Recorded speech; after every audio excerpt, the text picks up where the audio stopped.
Alright, hey guys, Parker here. Welcome back to the channel, my fellow cinephiles, and this video is a tier list of all the movies I saw in 2023.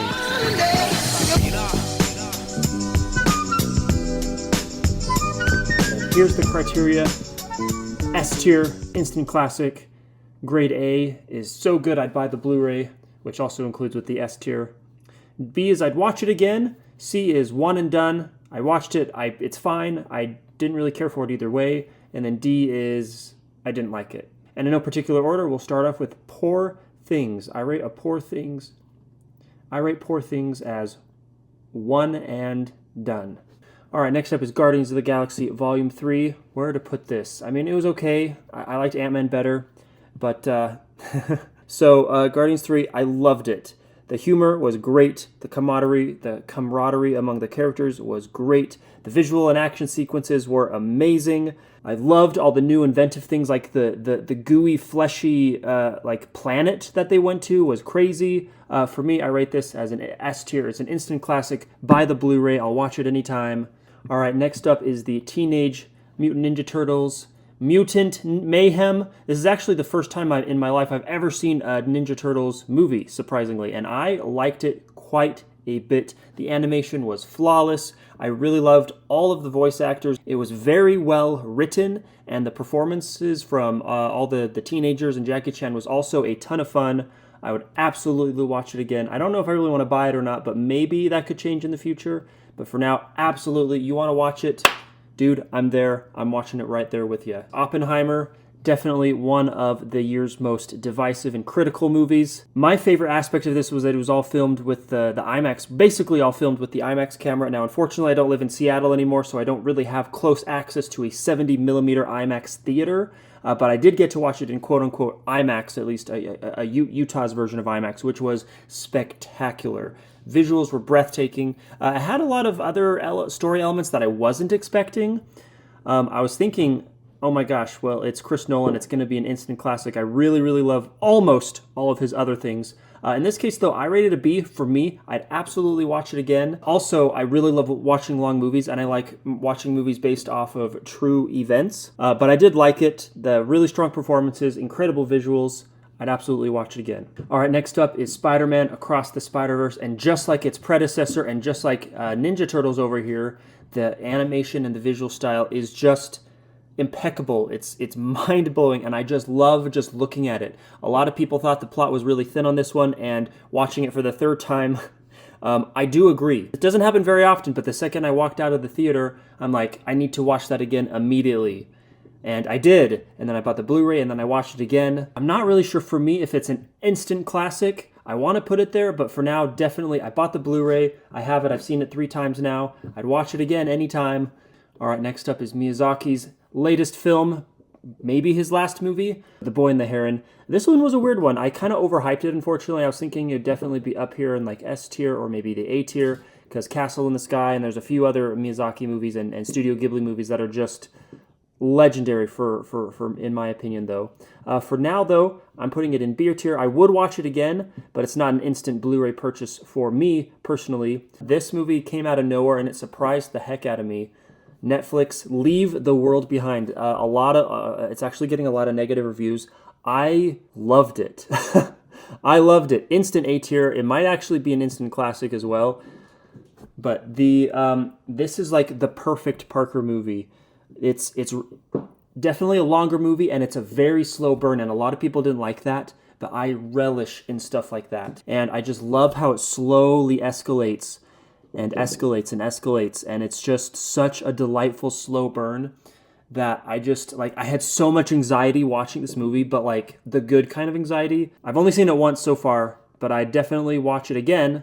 Absolutely. Unfortunately, I can't buy the Blu-ray because it's like a Netflix movie, but maybe if it's popular enough, I don't know. Netflix has some physical releases. Next up on my movie tier list of 2023 is The Marvels, which everyone else would put down here like they didn't like it.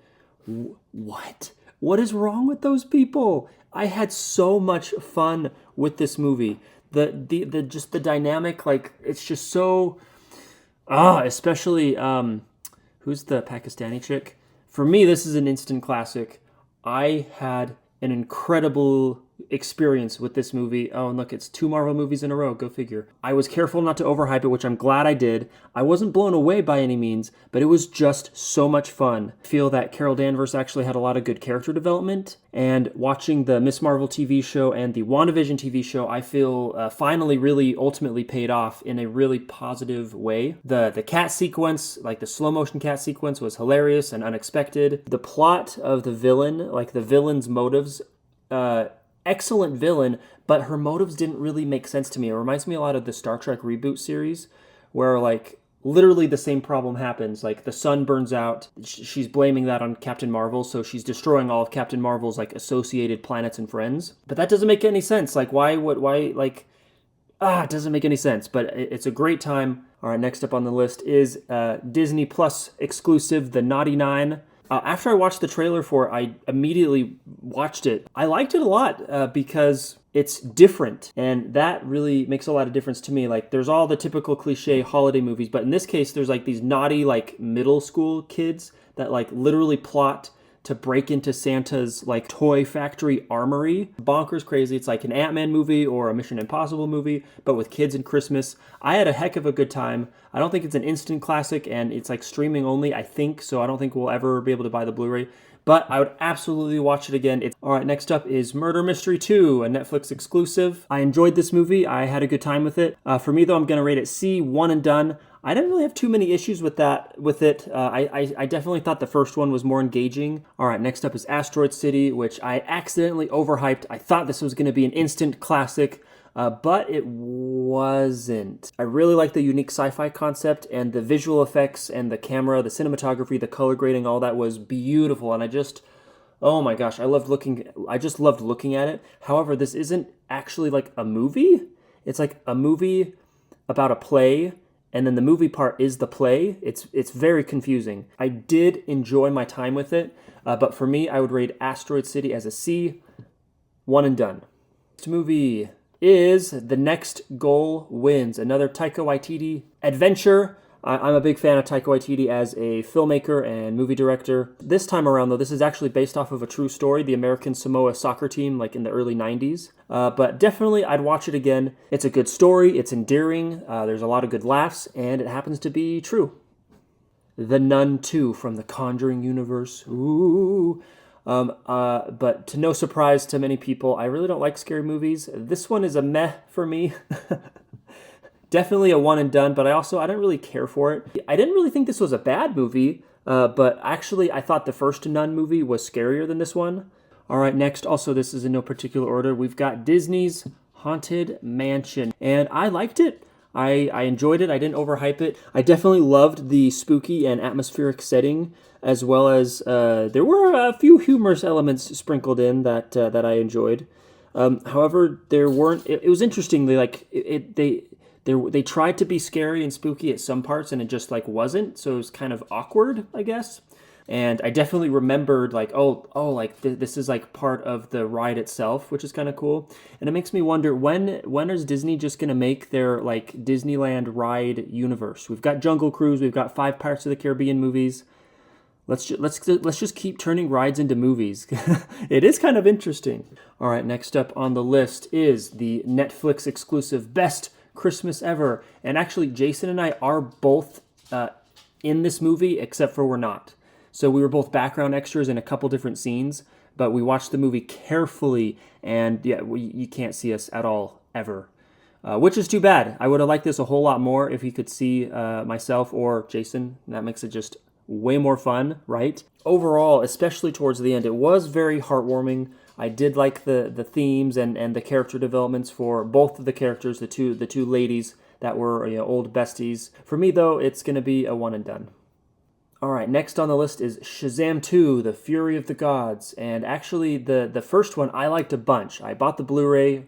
If I were to make a tier list for whatever year the first one came out in, it would be A tier. Unfortunately, though, I kind of overhyped it a little bit. I'm not really sure where to put it, though. Like, I'm not really interested in watching it again. So I think it might just be a one and done. Like the foster family is, I really like that stuff, especially considering like I was adopted. I was never in foster care, but I was adopted. So some of these stories can kind of relate to a little bit to some degree. I don't know, like I can't quite put my finger on it. I was just kind of bored. It's going to be a C, one and done. All right, next on the list is a movie that I could not believe was based off of a true story, and that is Cocaine Bear. This movie is ludicrous. So I actually did end up buying the Blu-ray. So I did enjoy it quite a bit. It's not for everyone, despite laughing a whole bunch and just like my adrenaline and anxiety was pumping almost the entirety of the movie because just the concept is so ludicrous, and the fact that it's basically almost 100% true is wacky. It's a really, really dark comedic movie though. Like the cast was great. The cast I thought was really, really good. But just some of the way, like some of the deaths are just so over the top and gruesome. I felt really uncomfortable. Jason was laughing the whole time. He was laughing his butt off like the whole time. He loved this movie. So it might, I don't know, it might be an instant classic for Jason. For me though, definitely grade A. So unexpected. It's unique. It defies all expectations. So it's like I love it, but I hate that I love it, and I hate it because it's just gross. But then I love it because it's just so because it is gross and horrifying. I don't know. I have mixed emotions, but grade A. I bought the Blu-ray. All right, so we got to take a quick break really quick. I recorded this January 3rd, 2024. And now it's January 23rd, 2025. A year and 2 weeks later. Good heavens. So from here on out, to streamline this a little bit, we're just going to give it a tier list. And if I can say why in one sentence or less, then that's what we're going to do. All right, let's continue. Next up, we've got Chicken Nugget, or Chicken Run, Dawn of the Nugget. It was really cute. I'd watch it again. Good Grief. I actually haven't seen it yet, but I'd like to see it. It looks cute, but I'm going to put it back for now because I haven't seen it. Aquaman 2, The Last Kingdom. I liked it. I bought the Blu-ray. Long live the Zack Snyderverse. Though I am looking forward to James Gunn's, James Gunn makes some good movies. Guardians. No One Will Save You is a freaking creepy, alien invasion story that has just the weirdest twist at the end. I definitely watch it again, just if only to see the reaction on other people's faces. Super Mario Bros. Movie, I bought the Blu-ray, love it. Quantumania, same thing, I bought the Blu-ray, love it. Not quite an instant classic. Quantumania isn't really an Ant-Man movie. It's not very heisty, but I liked it. Teen Wolf, I was forced to watch Teen Wolf the movie because Jason wanted to watch it, so that's what we did. I haven't seen any of the Teen Wolf TV shows, so I was very confused. I was a little underwhelmed, sorry Jason. Mission Impossible, Dead Reckoning, not quite an instant classic, but I really, really liked it. A tier, I bought the Blu-ray. All right, Transformers, Rise of the Beast, one and done. I don't really care about Transformers. The Flash movie, I want to buy the Blu-ray just because it has like Batman in it, and it's a pretty interesting story, but it's not very well made. So for now, I'd watch it again. But I would definitely watch it again. I just don't know if I really want it as a part of my permanent collection, if that makes sense. Indiana Jones and the Circle of Destiny, or the Dial of Destiny. I'm getting that confused with the video game, the Great Circle. I would like to buy the Blu-ray. I'm waiting, though, because I've got all these steelbooks that are uniform, and the steelbook so far looks completely different, and I don't like that. So I'm just waiting for an aesthetic steelbook that matches the 4 that I already have. But yeah, I'd buy the Blu-ray. It's a really good one. Godzilla Minus One, S tier, instant classic. It's so freaking good. Go watch it now. Willy Wonka, I don't know, probably one and done. Not too much interest on my behalf. But if a cousin or a future child or whatever wanted to watch it, I would. But yeah, one and done for me. Migration, buy the Blu-ray. Really cute. I actually bought the Blu-ray twice because Turbine, a German company that has popped up out of nowhere, started doing 3D releases, so I bought it again in 3D. Looks really good. It's fun. It's different.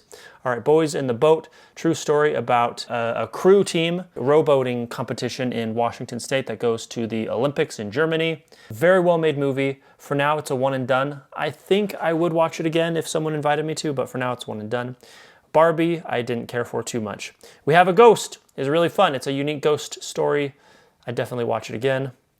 Five Nights at Freddy's, I didn't like it too much. It was kind of stupid. 65, definitely watch it again. Adam Driver on a dinosaur movie 65 million years ago, pretty good. Tetris, I really want to watch. Looks like an instant classic, looks awesome, but I haven't seen it yet, so I'm going to put it back for now. Sorry. Blue Beetle, ooh, the last one of all the DC Universe ones. Oh boy. Yeah, I'd watch it again. Got the Meg 2. I actually ended up buying the Blu-ray. Actually, I got it for Jason. Jason loved the crap out of this movie. He loves the Meg movies. And then finally, last but not least, we've got The Creator. Honestly, instant classic, S tier. Really, really, really good. Also, considering they filmed the entire movie on like $2,000 cameras, like you could buy these cameras at Best Buy or Walmart like right now. That's crazy. Now it's 2025, looking forward to 28 years later because that was all filmed on iPhones. What the heck? That's crazy. So yeah, that's my tier list. These are the movies that I saw in 2023. And I guess that's it. Thanks for watching.